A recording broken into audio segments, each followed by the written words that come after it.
की जय। अवतार मेहर बाबा की जय। अवतार मेहर बाबा की जय। प्रियतम मेहर प्रभु, हमारे बीच में आकर के आप हम सभी को आपका दर्शन और सहवास का आनंद देकर हमारा मार्गदर्शन कीजिए, यही आपसे विनती। थैंक यू बाबा। जय बाबा।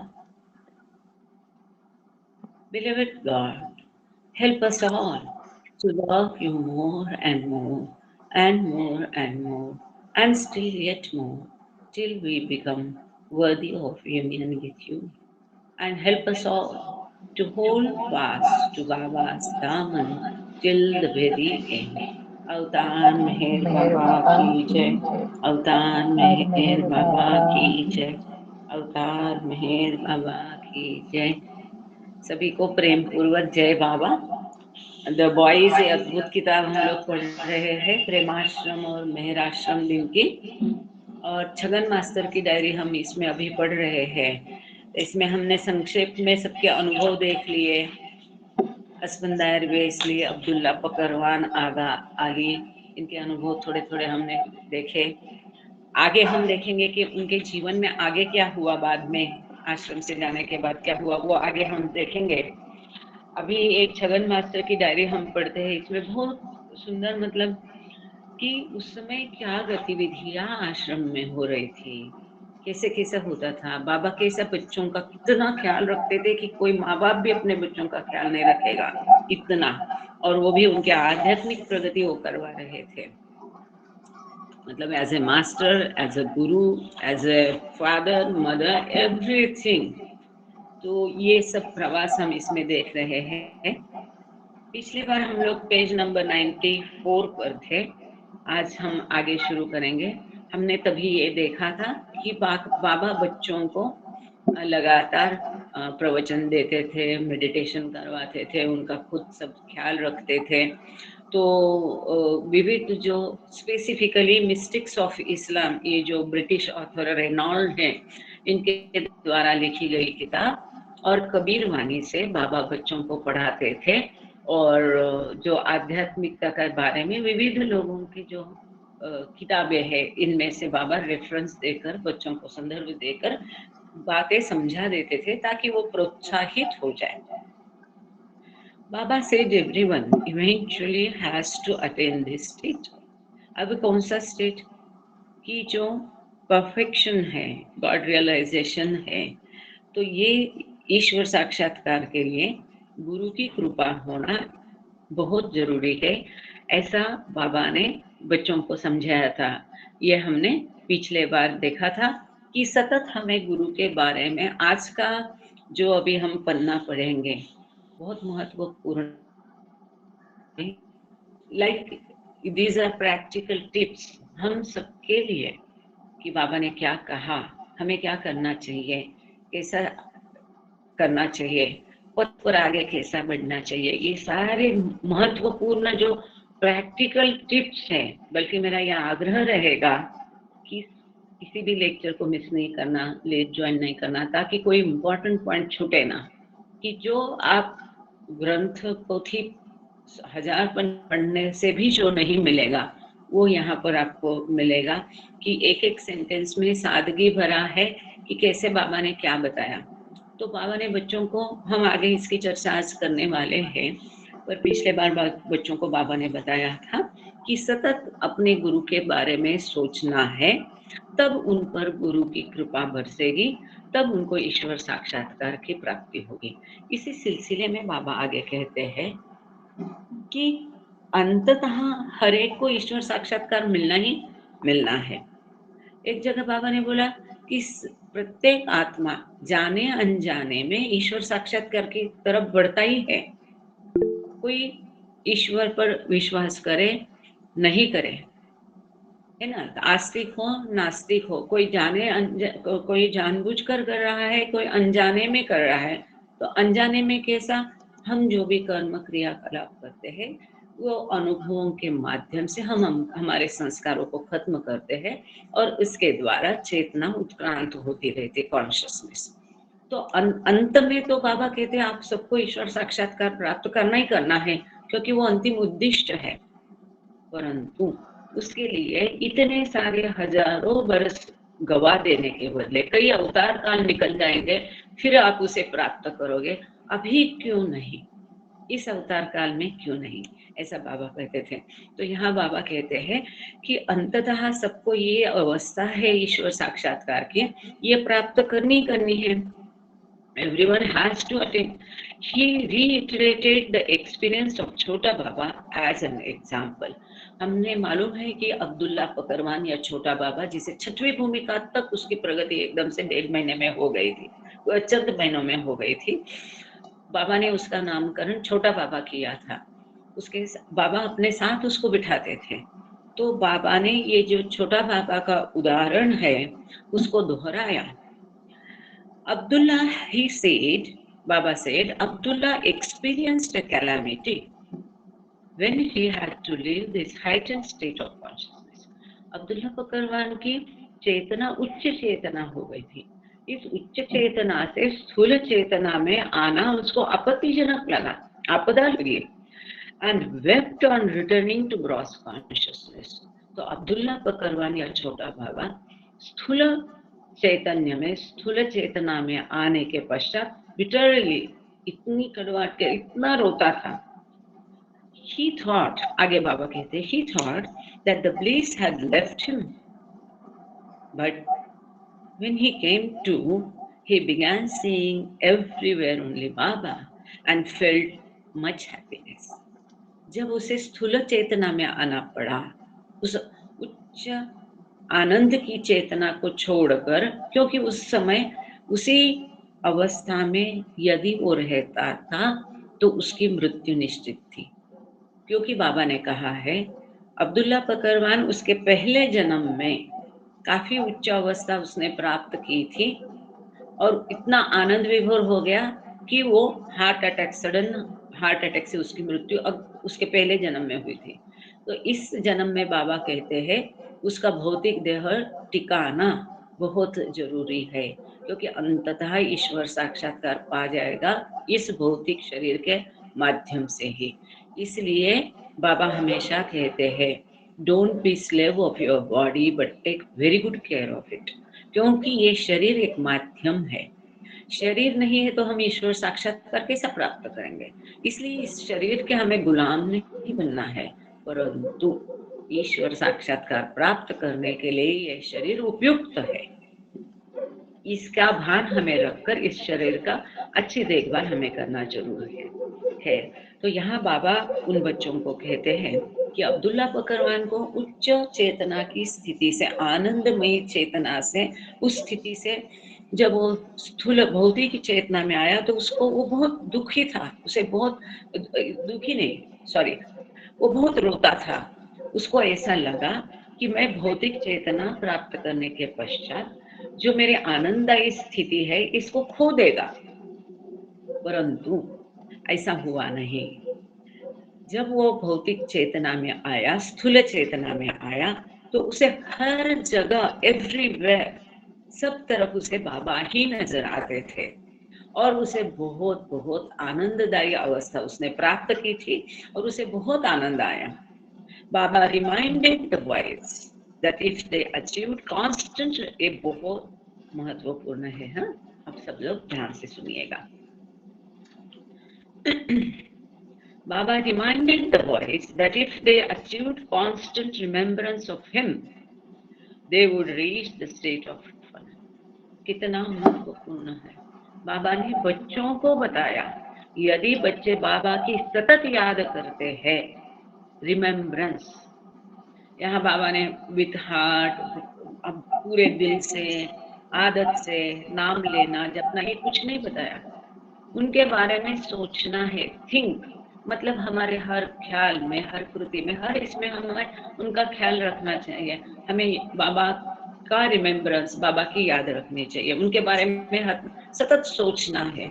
तो बाबा ने बच्चों को बताया कि यदि बच्चे सतत बाबा के बारे में सोचेंगे, उनकी याद रखेंगे, रिमेम्बरेंस, उनको याद रखेंगे हर पल, हर वक्त, तो उनको फना स्थिति की प्राप्ति होगी। अब फना स्थिति क्या है?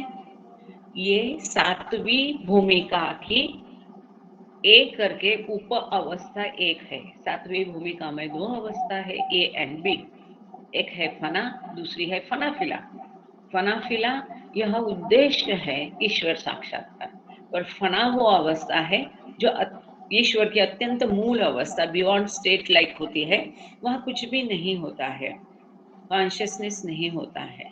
मतलब ईश्वर साक्षात्कार तो प्राप्त कर लिया, परंतु इस विश्व का या मैं ईश्वर हूँ ये भान नहीं होता है उस अवस्था में। तो बाबा कहते हैं ये भी कम नहीं है कि यदि तुम सतत मेरा स्मरण करोगे तो आपको फना की स्थिति मतलब ईश्वर साक्षात्कार प्राप्त होगा। They would see Baba as God। मतलब क्या, जैसा कि बाबा कहते हैं कि don't I am not this body, try to see me as I am। ऐसा बाबा हमेशा कहते हैं। मतलब ये भौतिक शरीर ये बाबा का वास्तव रूप नहीं है, और आपको इस तरह देखने की कोशिश करनी चाहिए उनके। अब मूल स्वरूप क्या है? गॉड रियलाइजेशन, गॉड स्पीक्स में जो दिया है सेकेंड स्टेट ऑफ गॉड, ईश्वर की दूसरी अवस्था जो परमात्मा है, अनंत ज्ञान, अनंत शक्ति, अनंत आनंद है। या तो अत्यंत मूल अवस्था मतलब बियॉन्ड गॉड स्टेट, जहाँ कुछ भी नहीं है, द्वंद्व नहीं है, द्वैत नहीं है, अद्वैत नहीं है, सब कुछ है लेकिन उसके अंदर है, अव्यक्त रूप में है। तो जब आप बाबा कह रहे कि मेरा सतत मुझे याद करोगे तो आपको फना स्थिति की प्राप्ति होगी, और जैसे बाबा है वैसे बाबा को आप अपने मूल स्वरूप में, बाबा को मूल स्वरूप में आप देखोगे। जैसा बाबा चाहते हैं कि try to see me as I am, जो बाबा का मूल स्वरूप है। मतलब ईश्वर का मूल स्वरूप में आपको बाबा का दर्शन होगा, but not yet be one with, परंतु आप फिर भी उससे एक नहीं हो जाओगे, मिलन नहीं हो जाएगा, फना फिला की स्थिति नहीं होगी। परंतु ये भी कुछ कम नहीं, सतत उनका ध्यान करने से, स्मरण करने से फना की स्थिति प्राप्त होगी, उनका मूल स्वरूप का दर्शन होगा, ईश्वर साक्षात्कार प्राप्त होगा, परंतु ईश्वर से मिलन होगा नहीं। The subsequent state of Bhaka, he explained, has two stages। बाबा ने आगे स्पष्ट किया कि इसके बाद की, जैसा कि बाबा ने गॉड स्पीक्स में क्या दिया, अब ये 9 से 11, 12, 14 साल के बच्चों को बाबा बता रहे, तो उनके हिसाब से बाबा ने यहाँ बताया है। तो हमें ये नहीं सोचना चाहिए कि बाबा ने फना में ये दिया, बका में वो दिया। ये तो गॉड स्पीक्स पढ़ के हम पंडित बन गए हैं, वो भी पंडित नहीं कह सकते, पर व्हाटएवर। तो यहाँ बाबा बच्चन के हिसाब से बता रहे हैं कि उसके बाद आती है बका स्थिति। ठीक है, अब बका स्थिति की दो अवस्थाएं बाबा बच्चों को समझा रहे हैं। After realising him and coming down as a perfect master सदगुरु इज वन। तो बका की दो अवस्थाएं बाबा ने बच्चों को कौन सी बताई? एक अवस्था वो है जिसमें ईश्वर साक्षात्कार प्राप्त करने के पश्चात कमिंग डाउन मीन्स भौतिक या स्थूल चेतना में वापस आना, स्थूल जगत की चेतना प्राप्त करना। मतलब परफेक्ट मास्टर जिस प्रकार के होते हैं, पूर्ण पुरुष जिस प्रकार के होते हैं, सद्गुरु जिस प्रकार के होते हैं, वैसा वो एक अवस्था बका की है। अब बका की दूसरी अवस्था क्या है? The other is to come down to the world but to see Baba as God every moment, everywhere। अब दूसरी अवस्था ये है कि भौतिक चेतना में, स्थूल की चेतना में आना है, परंतु बाबा को ईश्वर करके, बाबा करके नहीं, अवतार मेहर बाबा का रूप नहीं, ईश्वर करके, ईश्वर का रूप में, ईश्वर ओरिजिनल फॉर्म में, ईश्वर के रूप में सतत हर घड़ी और हर जगह बाबा को देखना। मतलब बका की ये दूसरी अवस्था है कि हर जगह, हर घड़ी सतत आप बाबा को हर किसी जगह पे उनके मूल ईश्वर के रूप में देखोगे। ये कब होगा? सतत बाबा का स्मरण करने से। Remembrance, constant remembrance. कितना सीधा है, कितना आसान बाबा ने बनाया। कुछ करना नहीं है, धूप दीप कुछ भी जलाने की जरूरत नहीं है, खाली उनका सतत स्मरण करना है। अगर दीप जलाने से आपको स्मरण होता है तो अच्छी बात है, पर ध्यान अगर धूप की तरफ ही है तो फिर अच्छी बात है कि नहीं। वो आप हमको सिर्फ बाबा ने स्वयं सब कुछ बता के रखा है। आगे बाबा कहते हैं, emphasising the point, Chhagan quotes Baba ji देखिए इस बात को महत्वपूर्ण बताते हुए, उसको जोर देते हुए बाबा के अपने शब्दों में इस मुद्दे को छगन मास्टर ने अपनी डायरी में लिखा है। क्या है वो, बाबा क्या कहते हैं, वो डायरेक्टली बाबा के शब्द उन्होंने लिखे हैं। Therefore I say, think continuously of me। बाबा कहते हैं इसलिए मैं आपको कहता हूं कि सतत मेरे बारे में सोचो।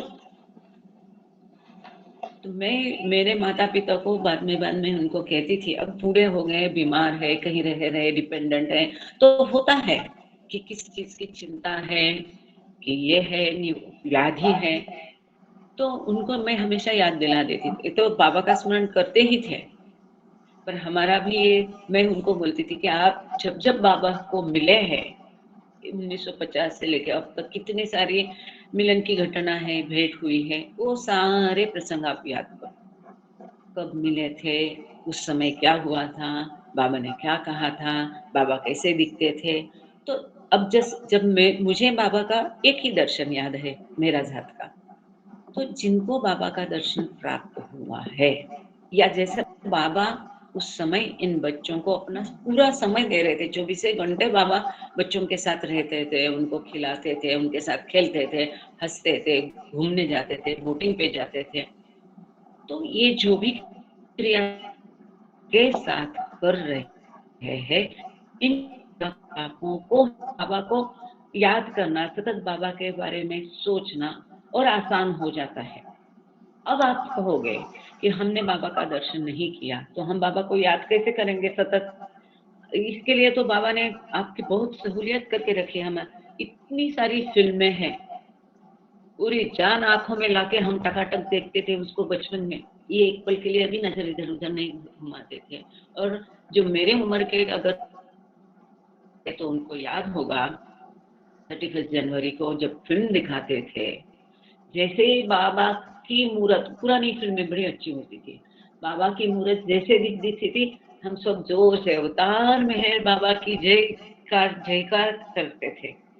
अब कैसे जैसे ज्यादा फिल्में आने लगी, वही को तोड़ मोड़ के कुछ म्यूजिक ऐड करके कुछ नया फिल्म बनाते, तभी तो मुंह करती, पापा भी बोलते नहीं थे, उसमें कोई साउंड वगैरह नहीं हुआ करता था, अच्छा लगता था वो देखने को ही है। तो ये जो फिल्में हैं, इसको बार बार देखकर आप उनको बाबा के बारे में सोच सकते हैं कि बाबा ने कैसे पैर धोए हैं, कैसा तौलिया दिया है, कैसे पैसे दिए हैं, कैसा कपड़ा दिया है, कैसा किसी को प्रेम किया है, कैसे माला किया, बाबा चुन पर कैसा ये कर रहे हैं, बाबा की उंगलियां, ये जो भी कुछ फिल्म में आप बाबा को, बाकी सब छोड़ दो, सब उस फिल्म का जो अननेसेसरी है, ऐसा मैं कहती हूँ। जो बाबा के दृश्य है, बाबा की एक्शन है, उनको जी भर के देखो, याद करो, उसके बारे में सोचो। या जैसे पहले मैंने एक बार शायद इस लेक्चर में या संडे के लेक्चर में जो देहरादून का होता है उसमें शायद कहा था कि मैंने एक बार पढ़ा कहीं पर कि मेहरा माई ने वर्णन किया है कि बाबा मुख कैसा धोते थे। तो मेहरा माई बताती है वो जो साबुक के ये रहता है ना, सोप जो रहता है, वो बाबा पूरा लेकर ऐसा मुख पे करते थे और फिर बाद में पूरा पानी खाली स्प्लैश करते थे। अब ये हम एकदम ध्यान से पढ़ेंगे तो वी जस्ट इमेजिन, है ना, कि हाँ, how Baba might be washing his face, तो बाबा कैसे मुख धोया करते होंगे, तो बाबा कैसे साबु लगाते होंगे, इसके बारे में हम कल्पना करते हैं। फिर जब भी हम मुख धोएंगे या साबु लगाएंगे, उस समय अपने आप वो हमारे दिमाग में आता है कि देखो बाबा ऐसा साबुन लगाते थे, या बाबा, बाबा की नकल नहीं करना है, पर उन चीजों से हमें इजी होता है, हम इंसान हैं, तो कैसे सतत बाबा के बारे में सोचना है। तो बाबा ने बच्चों को यही कहा है कि सतत मेरा स्मरण करोगे तो आपको ईश्वर साक्षात्कार मिलेगा। आगे बाबा बाबा ने वो भी इतना डिटेल में बताया कि किस प्रकार का साक्षात्कार होगा, इसमें क्या कमी रहेगी, क्या होगा, इस अवस्था भी स्टेट भी बताया है कि सातवीं भूमिका, seventh plane, in subsection of seventh plane, तो सातवीं भूमिका का कौन सा सेक्शन, ये सब बाबा ने डिटेल बच्चों को बताया। आगे बाबा उसके बारे में बता रहे हैं। इसलिए मैं आपको कहता हूँ कि सतत मेरे बारे में सोचो। You see me playing with you, laughing at jokes, walking with you. बाबा बच्चों को कहते हैं कि आप मुझे देखते हैं, सतत आपके साथ मैं खेलता हूँ, आपके साथ जोक्स करता हूँ, हंसी मजाक करता हूँ, आपके साथ चलता हूँ। If you constantly think of it, then the picture will be definite and you will see me everywhere. कितना दयालु है वो परमात्मा, हमें उसे सतत स्मरण कैसे करना है। सॉरी है, कोई फोन कॉल था इसलिए तो उम्मीद करती हूँ आवाज ठीक आ रही है। तो सतत हमें उनकी याद कैसे रखनी है, उनको सतत स्मरण कैसा करना है, इसका तरीका भी बाबा ने बताया। बाबा बच्चों को बता रहे, ये हमको ध्यान रखना चाहिए। इसलिए मैंने शुरू में ही बोला था कि आज का बहुत महत्वपूर्ण है, ध्यान से सुनिएगा। बहुत सारी प्रैक्टिकल टिप्स यहाँ बाबा ने दी है कि कैसा उनका स्मरण करना है, कैसे उनको याद करना है, उससे क्या मिलेगा। आगे बाबा बच्चों को बोल रहे हैं कि जैसे मैं तुम्हारे साथ खेलता हूँ, हंसी मजाक करता हूँ, आपके साथ चलता हूँ, तो यही पिक्चर जो है ये आप मन, ये निश्चित करके आप मन में उसको बिठा लो और उसी के बारे में सतत सोचो, मेरे बारे में, तो फिर आप मुझे हर जगह देखोगे। This is the only way, there is no other way. कितना सुंदर है, यदि ये तरीका है तो कितना प्यारा तरीका है। उनके बारे में सतत सोचने के अलावा दुनिया में है ही क्या सोचने के लिए। बाबा कहते यही एक मार्ग है, उत्तम मार्ग है, इसके अलावा कोई दूसरा उपाय नहीं है। ये बाबा ने बच्चों को बताया है, ठीक हमारे लिए भी वही लागू पड़ता है। But what is required is my grace। ये तो ठीक है, इसके लिए बाबा कहते हैं मेरी कृपा की आवश्यकता है। बाबा's disciple Baidul interrupted the session at 7 a.m। अब ये सवेरे सवेरे चल रहा है, यहाँ 7 a.m लिखा है, तो मतलब उसके पहले बाबा बच्चों को लेक्चर दे रहे हैं, प्रवचन दे रहे हैं। अब बीच में बाबा के शिष्य जो है बैदुल घुस गए और उन्होंने बाधा निर्माण की लेक्चर में। और 7 बजे वो लेक्चर के बीच में आके उन्होंने क्या कहा, saying it was time for the boys bath. Agha Baidul बोल रहे, अरे बच्चों का नहाने का समय हो गया। बाबा इग्नोर्ड द इंट्रूजन कंटिन्यूइंग। ये जो आगा बैदुल का अनाहुत प्रवेश मीटिंग में हुआ या अनुचित हस्तक्षेप हुआ आगा बैदुल से, इसकी तरफ बाबा ने ध्यान नहीं दिया। बाबा ने उसको दुर्लक्षित किया, निग्लेक्ट किया, और बाबा ने अपना प्रवचन बच्चों को जो समझा रहे थे उसको आगे बरकरार किया। अब यहाँ 2 बात ध्यान देने जैसी है। ये शिष्य है, मैं बात कर रहा हूँ, तुम बीच में कौन, ये नहीं, ये तरीका बाबा का नहीं था। हम देखेंगे बाबा के तरीके इतने सुंदर थे कि हमें सीख देते हैं, ईश्वर होके भी। और ना ही उनको उन्होंने कोई आर्ग्यूमेंट किया, ना ही उस पर अमल किया, ठीक है ना। तो बाबा ने आगे बच्चों को कहा what is meant by meditation. Baba बच्चों से पूछ रहे हैं ध्यान धारणा का अर्थ क्या है, ठीक है। It is only to think of me. और ध्यान धारणा का कोई अर्थ नहीं है। हम आंखें बंद करके भी बैठेंगे समाधि में बाहर, और अरे किसने आवाज की, इस पर गुस्सा करेंगे, वो कुत्ता भौंक रहा है इसके पर ध्यान दे रहे हैं, या गुस्सा करेंगे किसी के ऊपर, या दूसरे विचार मन में आए, उसको ध्यान धरना नहीं कहते। परंतु आंखें बंद भी नहीं, आप बात भी कर रहे हैं और मन में प्रभु का विचार है, वो असली मेडिटेशन है। तो बाबा बच्चों को समझा रहे कि मेडिटेशन क्या है, ध्यान धारणा क्या है। केवल बाबा कह रहे बच्चों को केवल मेरे बारे में सोचना, only to think of me. केवल मेरे बारे में सोचना है, थिंक। मैं इसलिए एक एक शब्द पर ध्यान दे रही हूँ क्योंकि ये डायरी से डायरेक्ट लिखा है। हाँ? यहाँ बाबा ये नहीं कह रहे कि दिल से करो, कि आदत से करो, कि नाम ले लो कुछ। ओनली थिंक ऑफ मी, बाबा के बारे में केवल हमें सोचना है। मतलब बाबा ने कैसे इतने साल मौन धारण किया, बाबा की उंगलियां कैसी चलती थी, जो भी बाबा की मूर्त आपको प्यारी लगती है उसको उसको नजर के सामने लाना। तो बाबा बच्चों को कहते हैं ध्यान मतलब क्या, केवल और केवल बाबा के बारे में सोचना। आगे बाबा कहते हैं, all of you are sitting here in my presence. आप सभी यहाँ मेरी उपस्थिति में, मौजूदगी में बैठे हुए हो। It is not meditation, since you are seeing me discoursing to you. कितनी महत्वपूर्ण बात है देखो, स्वयं बाबा की मौजूदगी में सभी बच्चे बैठे हैं, परंतु बाबा कहते हैं इसको ध्यान नहीं कहा जाएगा, क्योंकि मैं जो प्रवचन दे रहा हूं इसके ऊपर आपका ध्यान है। भले ही आप मेरी मौजूदगी में बैठे हैं, तो आपका ध्यान होना है, आपके मन में विचार केवल मेरा होना है, वही मेडिटेशन, सही मेडिटेशन। आगे बाबा आगे कहा यह दिया है, Baba then told the boys to go for their bath. इसके पश्चात फिर बाबा ने बच्चों को कहा कि ठीक है, आप नहाने के लिए जा सकते हैं। After that they sat for meditation until 10:30 AM। इसके पश्चात बच्चे 10:30 तक मेडिटेशन के लिए, ध्यान धारणा के लिए बैठे। पिछले बार हमने पूरा उनकी जो दिनक्रम है, बच्चे कितने बजे उठते थे, कितने घंटे का मेडिटेशन, कब नाश्ता, कब खाना, ये सारा हमने पिछले बार देखा था दिनक्रम, आपको वो याद होगा। Baba always gave the boys periods of game playing and recreation, perhaps lightening the load of their long bouts of meditation.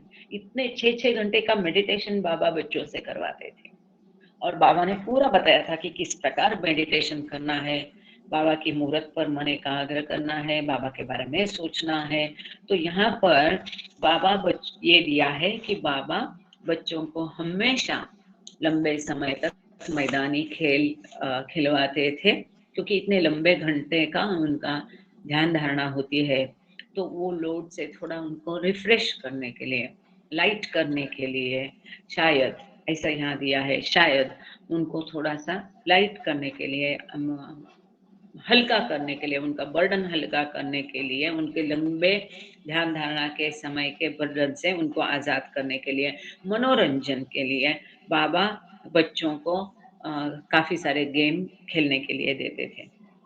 The days were getting colder in Toka. ठंड गिर रही थी टोका में, and extra coverings were dispensed to the boys to keep them warm. अब बच्चों को ओढ़ने के लिए बड़े बड़े चादर, ब्लैंकेट्स दिए थे ताकि वो ठंड से बचे। टोका में अगर ठंड गिरती है तो बहुत गिरती है। ये रोहणे करजी वहां पर बड़ा ग्रुप लेकर गए थे, और खूब अच्छा से उन्होंने एंजॉय किया वहां पर। अभी जुड़े हैं शायद जया रोहणेकर जी, जय बाबा जया जी। आपका हैंड रेस था, पर हमने क्या है आखिरी में लेते हैं ना। आपको कुछ कहना था या गलती से हो गया था हैंड रेस? जय बाबा रोहणेकर जी। मैडम गलती से हो गया था। ओके ओके, जय बाबा जय बाबा। तो टोका में ठंड थी के लिए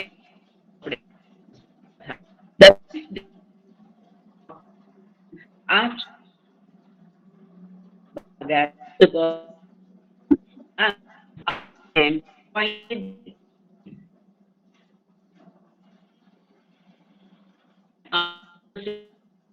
अक्टूबर 1900 हम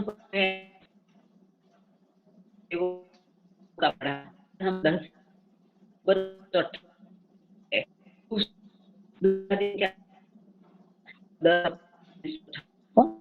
और तेरे धारणा हो गई उसके आपकी आवाज कट रही है। बच्चों को आवाज तुटक तुटक येत आहे ताई।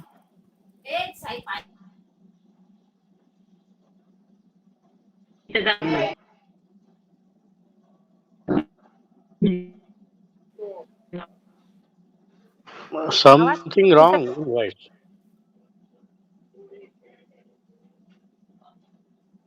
आवाज नाही येते.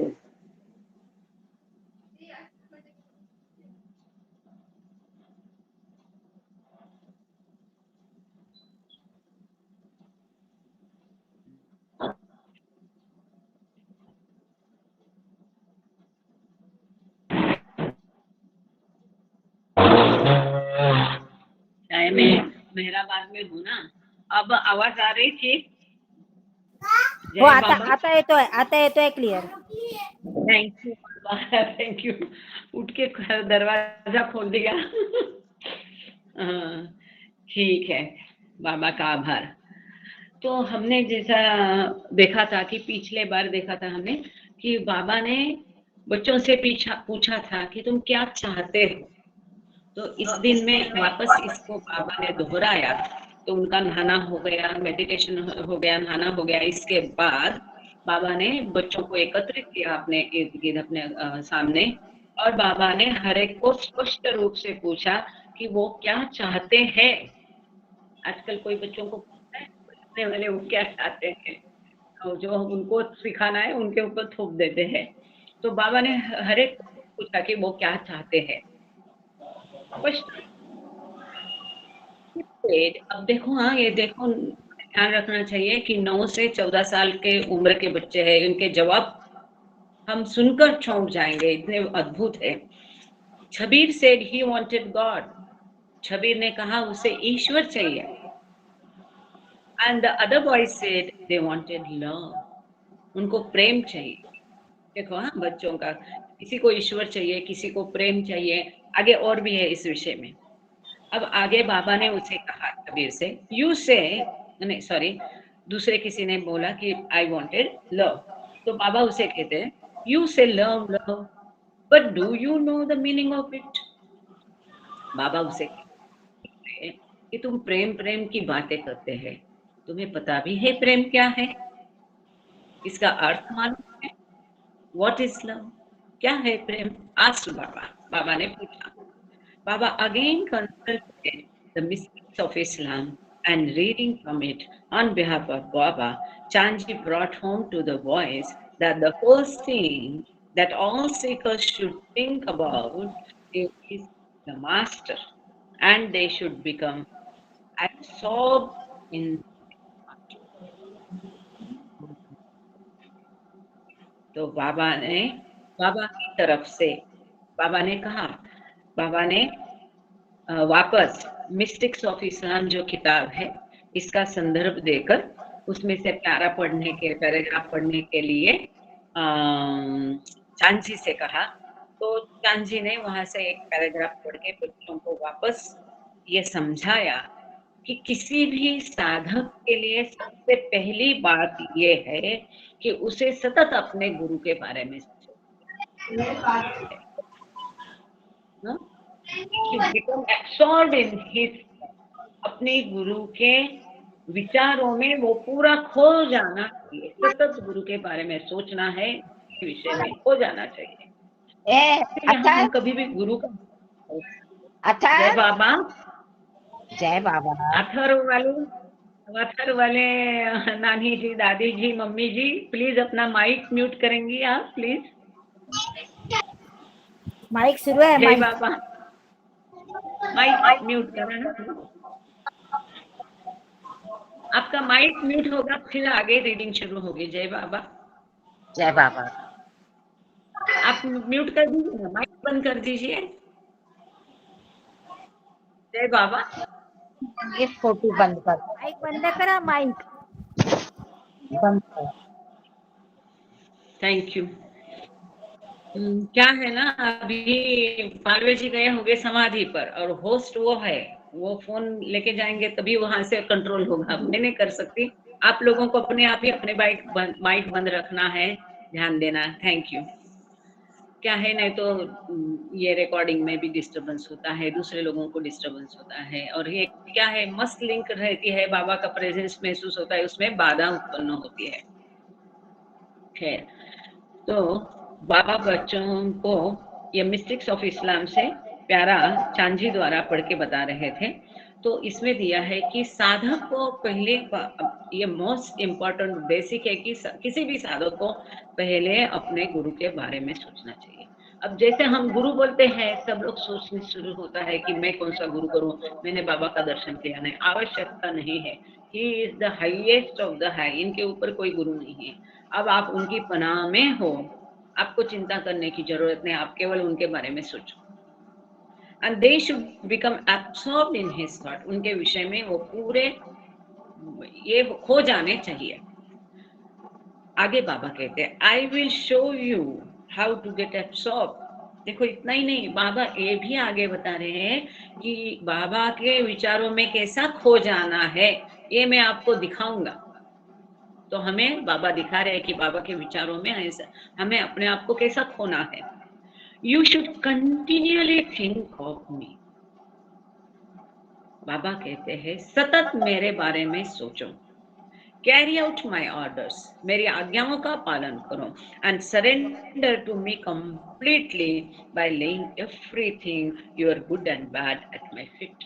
आपका भला बुरा सब कुछ मेरे चरणों में अर्पण करके अपने आप को पूरी तरह से मेरे चरणों में समर्पित करो। देखो ये हमारे सबके लिए बाबा ने गाइडलाइन दी है, क्या क्या करना है ईश्वर के विचारों में पूरी तरह से खो जाने के लिए।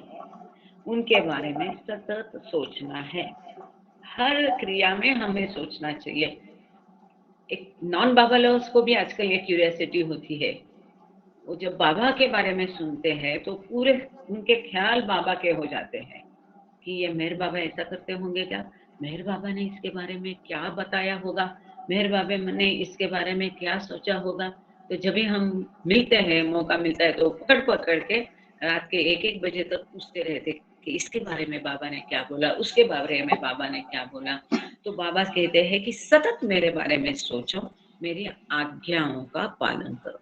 अब बाबा की आज्ञा क्या है? शुद्ध सुचिर सिंसियर ईमानदारी का जीवन जीना है, सत्य का जीवन जीना है, बाबा का सतत स्मरण करके बाबा से प्रेम करना है। अब बाबा से प्रेम कैसा करना है वो भी बाबा ने बताया, how to love God.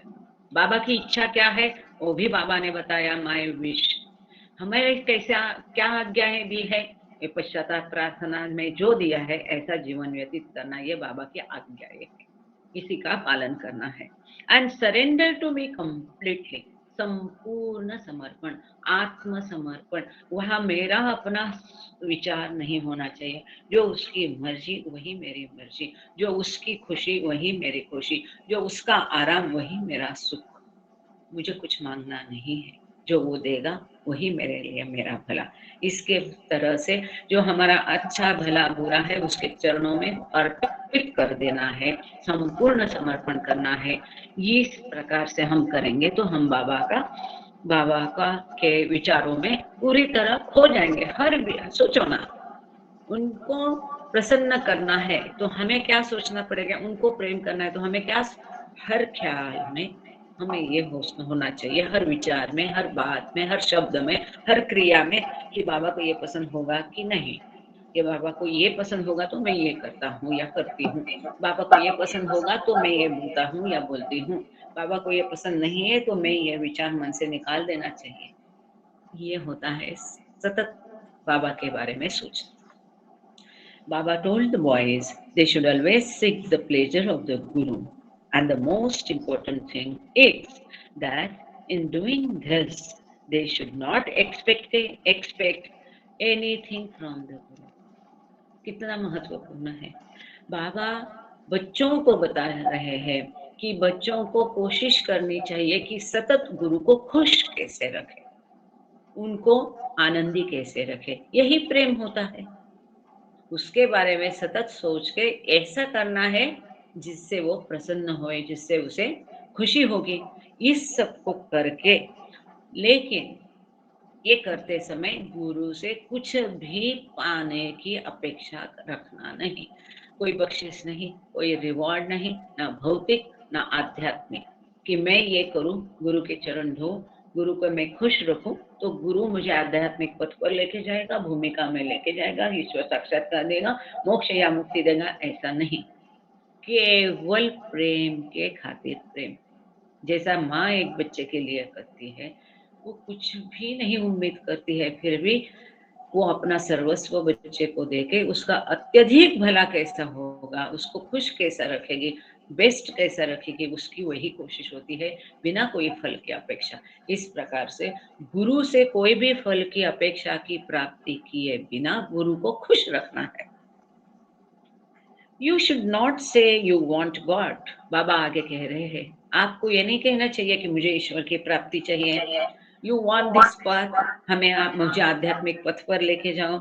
You want power etcetera, मुझे शक्ति दे दो। ये कुछ भी आपको नहीं कहना है। Not only should you not ask me of it, but you should not even think of it. Baba आगे जाके कहते हैं, ये नहीं है कि इन चीजों को केवल आपको मुझसे मांगना नहीं, पर इसके बारे में आपको सोचना तक नहीं।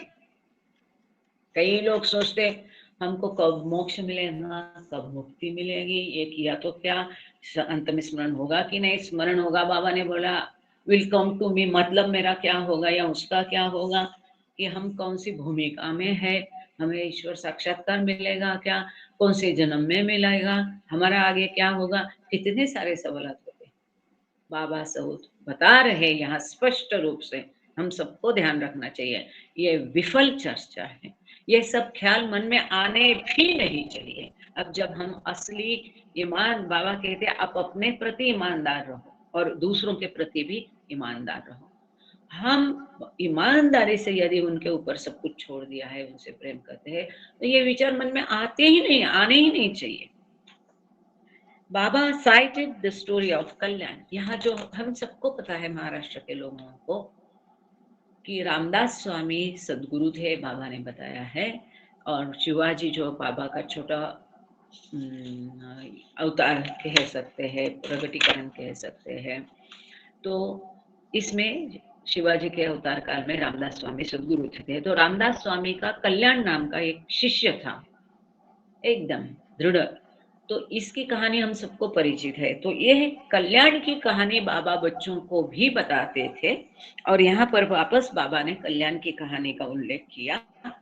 और कल्याण के बारे में आगे ये कहते हैं कि Baba cited the story of Kalyan, who was the disciple of Ramdas Swami for 13 years, pointing out he did not ask anything of his guru. यहाँ बाबा ने कल्याण जो रामदास स्वामी का शिष्य था उसका उदाहरण देके कहा कि रामदास स्वामी का कल्याण, ये शिष्य 13 सालों से वो रामदास स्वामी की सेवा कर रहा था, परंतु उसने कभी भी रामदास स्वामी से कुछ भी मांगा नहीं। Once Ramdas asked him casually if he wanted God. ऐसे ही सहजता से एक बार रामदास स्वामी ने उसे पूछा कि कल्याण तुम्हें ईश्वर की प्राप्ति चाहिए, तुम्हें ईश्वर चाहिए, ईश्वर को मिलना चाहते हो? He replied, he did not want God or anything else. ऐसा कोई कह सकता है? शायद कोई भी नहीं। कल्याण ने उत्तर दिया कि उसको ईश्वर क्या, उसको कुछ भी नहीं चाहिए, ना ही ईश्वर चाहिए, ना ही कुछ चाहिए, कुछ भी नहीं चाहिए। जो बाबा कहते हैं डिजायर फॉर डिजायरलेसनेस, कुछ भी इच्छा नहीं है उसको। ईश्वर प्राप्ति की इच्छा भी इच्छा है। कल्याण ने वो इच्छा तक दमन कर दिया था, उस इच्छा का भी उसने दमन कर दिया था, वो भी इच्छा कल्याण में नहीं थी। He only wanted to be with Ramdas, कुछ भी नहीं चाहता है, केवल अपने गुरु के साथ चाहता है, सहवास चाहता है। ये भी नहीं उसने कहा कि मुझे आपका प्रेम चाहिए, केवल वो अपने गुरु के साथ रहना चाहता है और कुछ भी नहीं चाहता है। जैसे कि हम देखते कई सारे मंडली जन है, प्रेमी है, तो उनकी यही चाहत होती थी कि कुछ भी नहीं, केवल बाबा का साथ चाहिए, सहवास चाहिए, उनके साथ रहना चाहते थे। Baba said, in living this way, Kalyan gradually became like his master. किसी भी चीज की उसने इच्छा नहीं की, यहाँ तक कि ईश्वर प्राप्ति की भी इच्छा नहीं की। इस तरह से रहकर धीरे धीरे धीरे वो कल्याण अपने गुरु सम बन गया। गुरु की पूरी कृपा उस पर हो गई और उसी जन्म में गुरु ने उसको अपने जैसा बनाया, मतलब सदगुरु बनाया। तो कल्याण धीरे धीरे इस तरह का जीवन जी के स्वयं परफेक्ट मास्टर आपणा सारखे करीते तत्काळ वो परफेक्ट मास्टर औरों को भी अपने जैसा बना देता है जब उसकी कृपा बरसती है तो दिस इज कॉल्ड लव। बाबा कहते हैं इसे प्रेम कहते हैं। From that you become one with God, ऐसा प्रेम कि जिससे आप ईश्वर से एक हो जाते हैं, आपका ईश्वर से मिलन हो जाता है। The first and foremost requirement is to obey the master. सर्वप्रथम और सब प्राथमिक इसकी आवश्यकता है गुरु की आज्ञाओं का पालन 100% करना। Implicitly 100%। This path knows no bargaining except love and do as I say।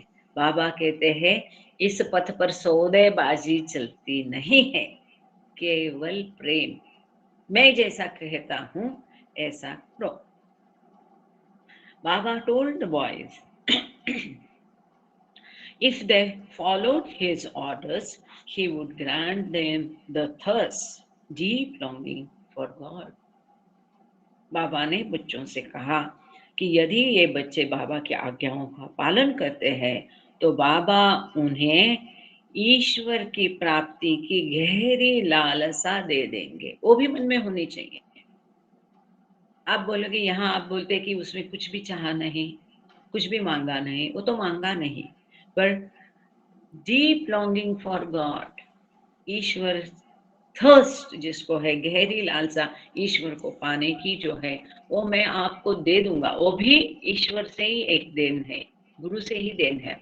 On a question from one boy about the nature of this thirst, Baba said it was inexplicable and had to be experienced. जब बाबा ने कहा कि ये ईश्वर की प्राप्ति की गहरी लालसा मन में उत्पन्न होने चाहिए, तड़प उत्पन्न होने चाहिए, तो इस तड़प के बारे में, थर्स्ट के बारे में जब इस बच्चे ने पूछा तो बाबा ने उसको जवाब दिया कि ये जो ईश्वर प्राप्ति की गहरी लालसा है, तड़प है, ये अकथनीय है, इसे कथन नहीं किया जा सकता, इसको समझा नहीं जा सकता, ये अबोध है, गूढ़ है, इसको केवल अनुभव कर कर ही उसको समझ में आ सकता है।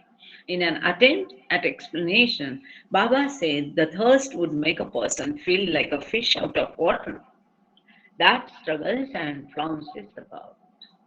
तो ये थर्स्ट, ईश्वर की प्राप्ति की तड़प, लालसा किस प्रकार से होनी चाहिए, इसका समझाने के लिए बाबा ने उदाहरण दिया मछली का। बिना जल मछली कैसे होती है? पानी के बाहर निकालने के बाद मछली जिस प्रकार तड़पती है, उछलती है, इस प्रकार ईश्वर को पाने की प्राप्ति है, जो लालसा है, बाबा कहते हैं वो प्रेम की तपती अग्नि होती है और वो बेचैन बना देती है। जो बाबा ने स्पष्ट किया था, इसका फर्क हमने पहले पढ़ा है, प्रेम की अग्नि और प्रेम का प्रकाश जो शांत होता है, अग्नि तपती होती है। तो बाबा ने कहा था कि ये मेहराश्रम प्रेमाश्रम के बच्चों को मैं ये प्रेम की तड़पती तपती अग्नि से बाहर निकाल कर उनको प्रेम का प्रकाश में ले जाना चाहता हूँ। ये प्रेम की अग्नि और प्रेम का प्रकाश हमने पहले देखा है, इसमें फर्क। He feels exceedingly miserable and thinks that his whole body is on fire। बहुत वो दुखी होता है, कष्टी होता है और उसे ऐसा लगता है, आगे बाबा समझा रहे हैं कि ईश्वर को पाने की तीव्र लालसा किस प्रकार होती है, जैसे बिन जल की मछली वैसा उसकी अवस्था होती है।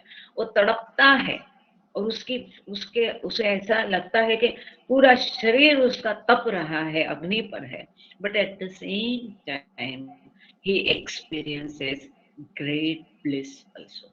उसी समय उसे अत्यंत आनंद की भी अनुभूति होती है। Later in the day, Baba dealt with a letter from James Titus, the only Christian boy in the Premashram।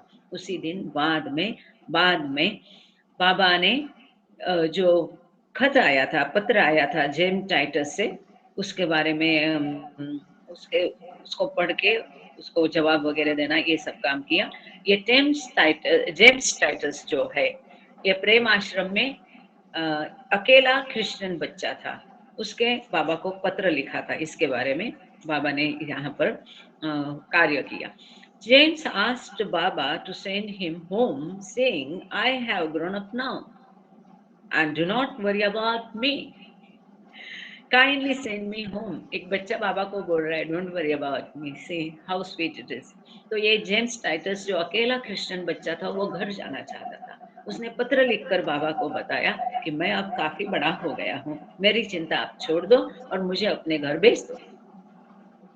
Baba told James to think constantly of him. ये ईश्वर है। और कोई होता तो उसको गुस्सा आता है, तो देखो मैं इतना प्रेम कर रहा हूँ, ये अपने घर जाने की जिद लगाया है। ये ईश्वर है, उसने ये नहीं किया। बाबा ने उसे क्या कहा? सतत मेरे बारे में सोचने की कोशिश करो। नो, नॉट कोशिश। Baba told James to think constantly of him. Baba ने जेम्स को बताया सतत मेरे बारे में विचार करो। And one day he would win. ये आप करोगे तो एक दिन आप जीत जाओगे। जीत मतलब जीत, और यहाँ लड़ाई नहीं है, मतलब उसे ईश्वर की प्राप्ति हो जाएगी। He told the assembled boys further। बाबा के अगल बगल में जो बच्चे एकत्रित हुए थे, उनको बाबा आगे कहते हैं that if they had continual thoughts of him, one day they would be जीवन मुक्त। कितनी बड़ी बात है। वापस बाबा ने बच्चों को कहा कि यदि वो सतत बाबा के बारे में सोचेंगे, सतत उनके विचार बाबा के बारे में होंगे, तो एक दिन वो जीवन मुक्त बन जाएंगे, मतलब ईश्वर साक्षात्कारी बन जाएंगे। जिनको ईश्वर साक्षात्कार तो मिलता है, पर उनको कोई ड्यूटी नहीं रहती है इस संसार के प्रति। तो इस संसार का भान लाने की और वो सब तड़पती अग्नि सहने की उनको जरूरत नहीं होती है।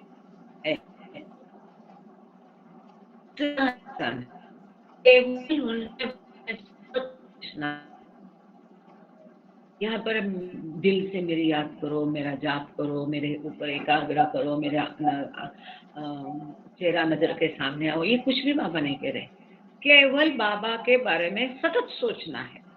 ये सारे लेक्चर, बुक रीडिंग, भजन, सहवास, बाबा का दर्शन, बाबा की प्रेयर, ये सारे बाबा की फिल्म, ये सारे हमारी मदद करते हैं इस कार्य के लिए कि हम सतत बाबा के बारे में इस न उस प्रकार से सोचें। According to Baba, in every age in the world, there are 56 God-realized souls. बाबा के कथन के अनुसार कोई भी एक युग में, काल चक्र में, इस संसार में हमेशा 56 ईश्वर साक्षात्कारिक आत्मे होते हैं। If these five were and perform their duty as perfect masters for the good of the world, and the other 51 Jivan Muktas experience divine knowledge, power and bliss।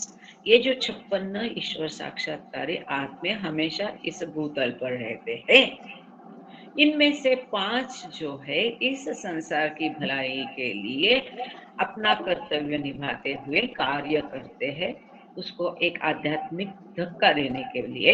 और बाकी जो 51 बचते हैं, वो जीवन मुक्त होते हैं और वो अपना दैवी ज्ञान, अनंत शक्ति, अनंत आनंद का अनुभव करते हैं। If you love me I will make you जीवन मुक्ता। बाबा ने बच्चों को बताया, यदि आप मुझसे प्रेम करोगे तो मैं आपको जीवन मुक्त बना दूंगा। और क्या चाहिए? कितना सुंदर बाबा कितना एश्योरेंस है, और किस प्रकार से बाबा बच्चों को बना रहे थे, और इस माध्यम से हमारे लिए भी ये बड़ी सी। Baba continued to fine tune the Prem Ashram में जो कुछ चल रहा था उथल पुथल, उसको ठीक करने की बाबा ने कोशिश की। Changes to the encampment at Toba were ongoing। बाबा के बारे में ये वैशिष्ट्य था, कभी भी स्थिरता, एक कोई टेलर मेड नहीं होता था। अचानक आज यहाँ कल वहाँ कुछ ना कुछ उथल पुथल होती थी, तो ये टोपा में सतत कुछ ना कुछ ये उथल पुथल चली रही थी। Baba instructed his brother, this is very important, बहुत महत्वपूर्ण है, सब लोग ध्यान से सुनिए। Baba instructed his brother Vishal to make a hollow in the ground for a dhuni fire and to build a sunshade of tin shades over the dhuni. तो ये सबसे पहली धुनी हो जाएगी मेरे ख्याल से 1928 11 अक्टूबर 1928 को बाबा ने अपना भाई जान को आज्ञा दी कि वो जमीन में गड्ढा करे धुनी के लिए और उसके ऊपर टीन शेड बनाए वो धुनी के ऊपर ठीक है बाबा wanted this separate space to be an assembly area for him and the boys अपने और बच्चों के लिए बैठने के लिए एकत्रित होने के लिए बाबा ये चाहते थे कि ये अलग एक जगह बने His usual manzil seat had become too busy with visitors coming and going daily. बाबा ने अपने लिए जो जगह बनाई थी उसका नाम बाबा ने मेहर मंजिल किया था टोका में जो बनाई थी तो ये मेहर मंजिल बहुत व्यस्त हो गई रोज मिलने के लिए आने जाने वालों के कारण वो बहुत व्यस्त हो गई और बाबा ये बाधा उसमें बच्चों के कार्य के साथ नहीं चाहते थे इसलिए बाबा ने स्वयं और बच्चों को अलग मिलने के लिए जगह बनवाई और ये धुनी में इसका इंतजाम किया गया The boys would now meet with Baba at the धुनी each day. हर दिन बाबा अब बच्चों को धुनी की जगह मिलेंगे ये धुनी टोका में बाबा ने अलग से बनवाई थी 11 अक्टूबर 1928 को and later reassemble with him at the मंजिल तो पहले बाबा के साथ बच्चे ये धुनी की जगह में टीन शेड में बैठते थे और उसके पश्चात मेहर मंदिर में फिर बाबा के अगल बगल में एकत्रित होते थे When the number of outside visitors dwindled, जब बाहर से मिलने वालों की संख्या कम हो जाती थी घट जाती थी तब बच्चे बाबा के साथ बैठने के लिए वहां चले जाते थे Chhagan Master mentions in his diary that most of the boys, including Aga Ali, were happy and trying to live up to the points that Baba had outlined in his discourses. अब यहाँ Chhagan master अपनी diary में लिखते हैं कि बहुतांश बच्चे यहाँ तक कि आगा अली भी बहुत खुश थे और जिस प्रकार से बाबा ने उनको जीवन व्यतीत करने के लिए कहा था जो भी आज्ञाएं बाबा ने उनको दी थी फिर ध्यान धारणा के बारे में पढ़ाई के बारे में इस सब के लिए वो प्रवचन जो भी बाबा उनको दे रहे थे और प्रवचन के माध्यम से जो भी बाबा उनको बता रहे थे समझा रहे थे सूचनाएं दे रहे थे वो पूरे उन पर अमल करने की सभी करीब करीब बच्चे कोशिश कर रहे थे जैसे कि सतत बाबा के बारे में सोचना उनके ऊपर ध्यान देना उनकी याद रखना ये सब The following day, October 11, 1928, at the first session under the covered dhuni, Baba explained to the boys that their regular education had stopped, and because of this, opposition to the Prem Ashram had surfaced in the newspapers and elsewhere.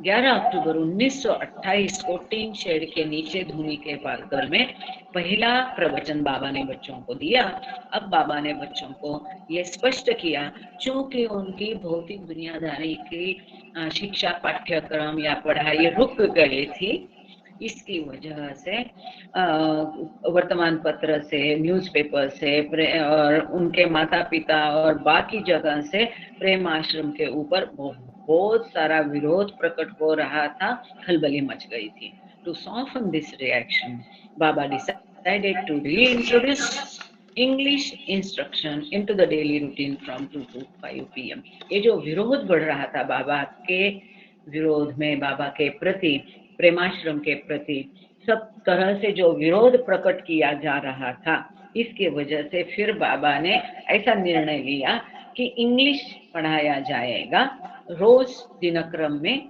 2 बजे से लेके 5 बजे तक 3 घंटे English की शिक्षा दी जाएगी He hoped this would pacify parents and allow them to trust leaving their boys under his care.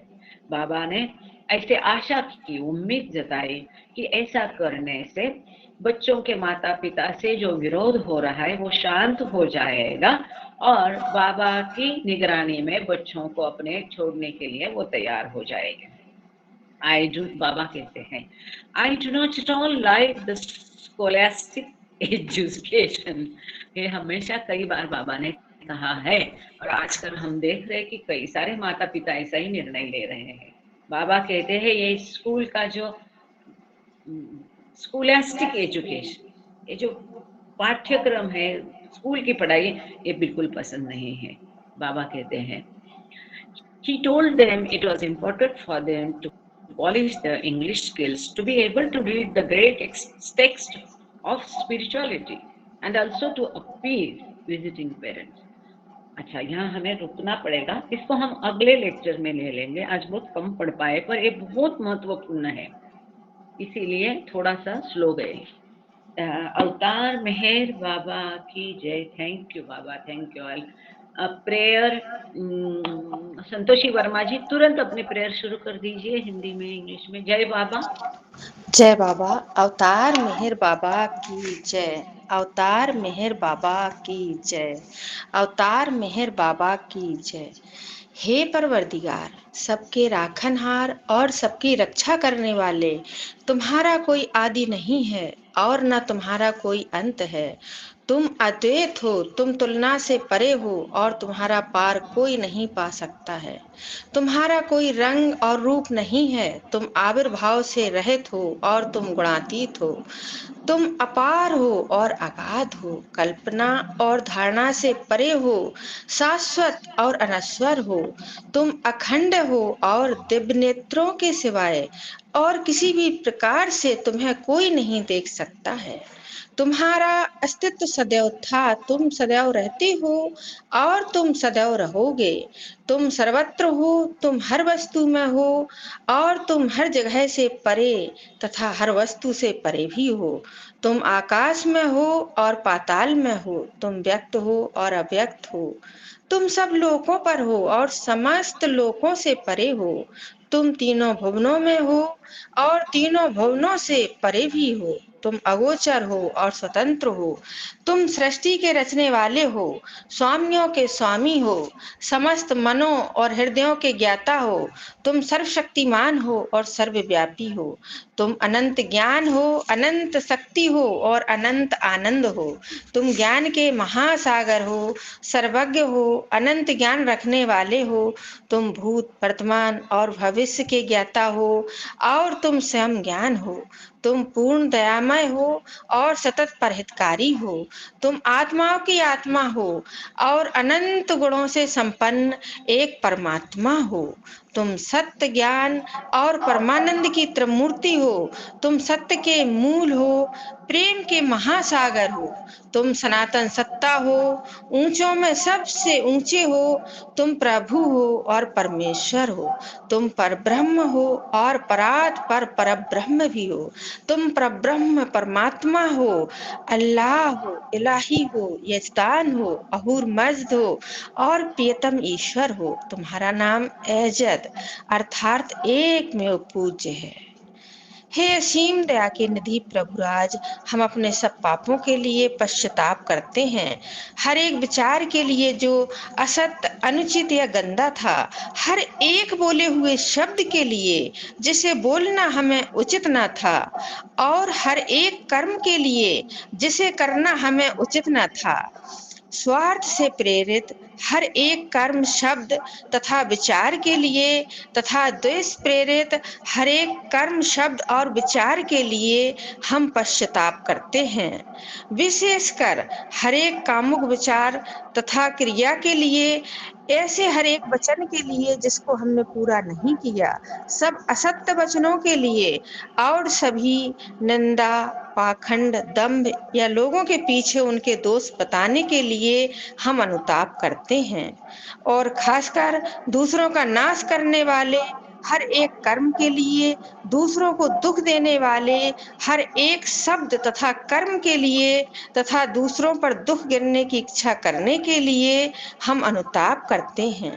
हे प्रभुराज, आप हम पर असीम दया करके हमारे किए हुए पापों को क्षमा कीजिए और वैसे ही आपकी मर्जी के अनुसार विचार करने में, बोलने में तथा कार्य करने में जो हमारी असमर्थता सदा रहती आई है, उसको भी क्षमा कीजिए। यही हमारी आपसे प्रार्थना है। हे प्रियतम परमात्मा, हमारी ऐसी सहायता कर कि हम तुझसे अधिक प्रेम करें, और अधिक और अधिक, और फिर भी इससे भी अधिक प्रेम करें, जब तक कि हम तुझमें मिलकर एक हो जाने के पात्र ना बन जाएं। और तुम हम सबकी ऐसी सहायता करो कि अंत अंत तक प्रियतम बाबा का दामन दृढ़ता से पकड़े रहें।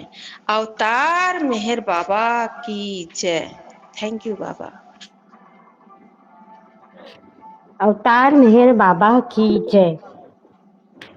O glorious eternal ancient one, your face is the bright transcendent sun.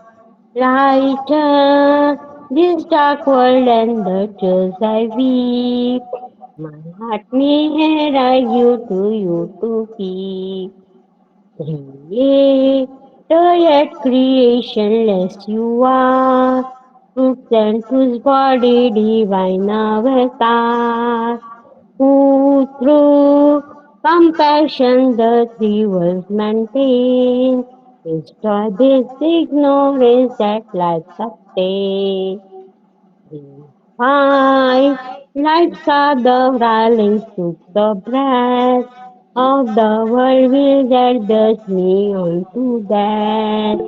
Unless who you are infinitely kind, with the will of which is conditioned mind. This is my love, this is my art. Wish to please you, I have faith from my heart. Accept them as you would a simple flower. There's no use beyond your shining star. You are myself, I sing to you in praise and beg your love to bear me through the days.